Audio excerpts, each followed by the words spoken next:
যে আমার পৌঁছানো এবং অনুষ্ঠানের আগে, সেজন্য আমি সাধারণত কারোর সাথে খুব একটা কথা বলি না।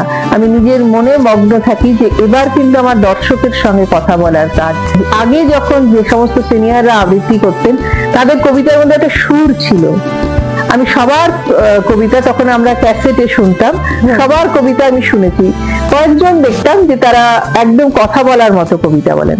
আমি ছন্দটাকে মেনে সেই কবিতাকে কথা বলার মতো করার চেষ্টা করি যে স্ট্যান্ডার্ডে আমি আছি তার থেকে ওপরে উঠবো।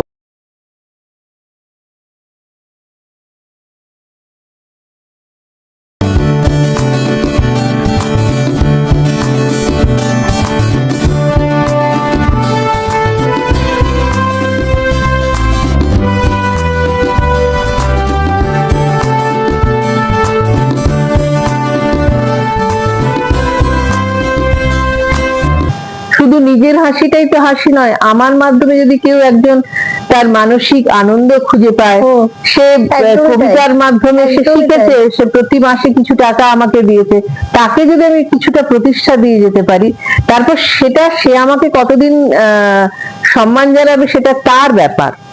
আমি যদি দিয়ে যেতে পারি এবং সে যদি কিছুটা হলেও আমাকে বলে যে হ্যাঁ আপনার জন্য এটা হয়েছে, এটা তো আমার কাছে সত্যি কথা ঈশ্বরের আশীর্বাদ।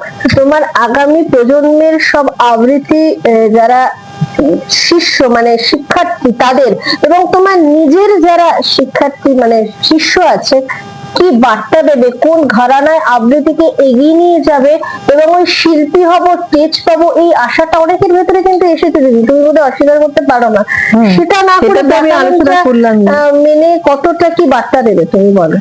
আমার মনে হয় সবারই কিন্তু সঠিক গুরুর কাছে ঠিকঠাক না শিখে, ঠিক আছে ছোট কোনো অনুষ্ঠানে একটা একসাথে গ্যাদারিং হচ্ছে, সেখানে ঘরোয়া ভাবে আবৃত্তি করা যেতে পারে। একটা বিশাল মঞ্চে যখন তুমি উঠছো, তখন তোমাকে নিজেকে তৈরি অবশ্যই হতে হবে। তুমি যদি তৈরি হও, তোমার মা বাবার মুখ উজ্জ্বল হবে। তোমার শুধু মা বাবা নয়, তোমার দাদু দিদাও বসে এসে শুনবেন, তাদেরও ভালো লাগবে। এবং তার সঙ্গে সঙ্গে কবিতা, একটা জিনিস আমি ছোটবেলায় শুনেছিলাম যে কান তৈরি করতে হয়।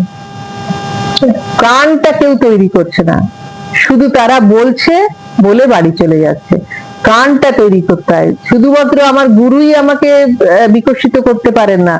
একজন সার্থক শিল্পীর কিভাবে নিজেকে তৈরি করেছেন, তার প্রত্যেকটা কবিতার কিভাবে তিনি কবিতার শব্দের মাধ্যমে বিশ্লেষণ করছেন শ্রোতাকে, সেটাকে তাদের জানতে হয়। সেই জন্যই আমি ছোটদের ভালো লাগার জন্য ছড়া জাতীয় কবিতা বেছে নিয়েছি।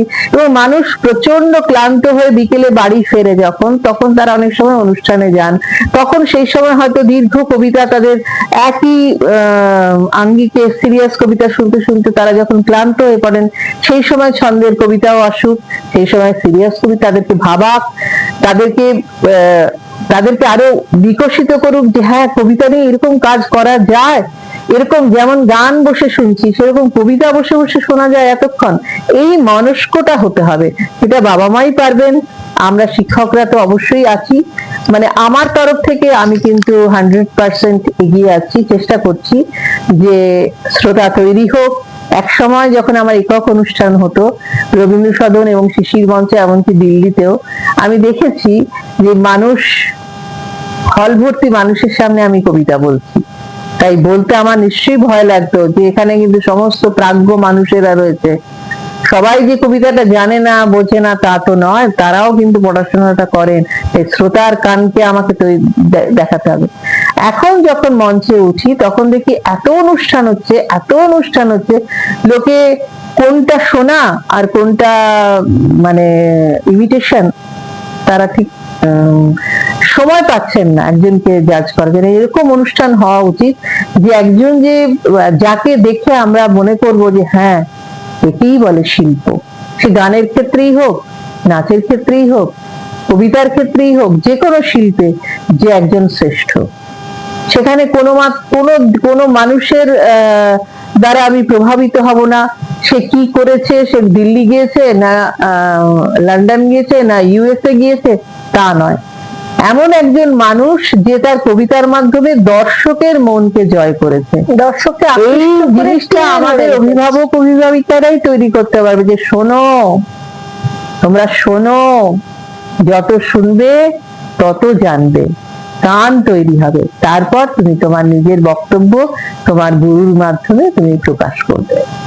খুব ভালো লাগলো দিদি, তোমার সাথে গল্প করে তো শেষ হবে না, কারণ একটা সিন্ধুকে আমি একটা নির্দিষ্ট সময়ের মধ্যে কি করে ধরবো। দিদির কাছে প্রচুর প্রশ্ন থেকে গেল, প্রচুর কিছু জানার বিষয় থেকে গেল। আবারও একদিন আমরা দিদিকে পাবো এরকম আমাদের চ্যানেলে, আবারও গল্প শুনবো, আপনাদের সামনে তুলে ধরবো অনেক তথ্য। দিদিকে অনেক ধন্যবাদ। এই যে এত ব্যস্ততার মধ্যে দিদির কালকে একটা ভীষণ গুরুত্বপূর্ণ অনুষ্ঠান আছে, তার মধ্যে আমাকে সময় দিয়েছে। দিদি তুমি ভালো থেকো, ধন্যবাদ আমাদের চ্যানেলের তরফ থেকে, আবারও দেখা হবে।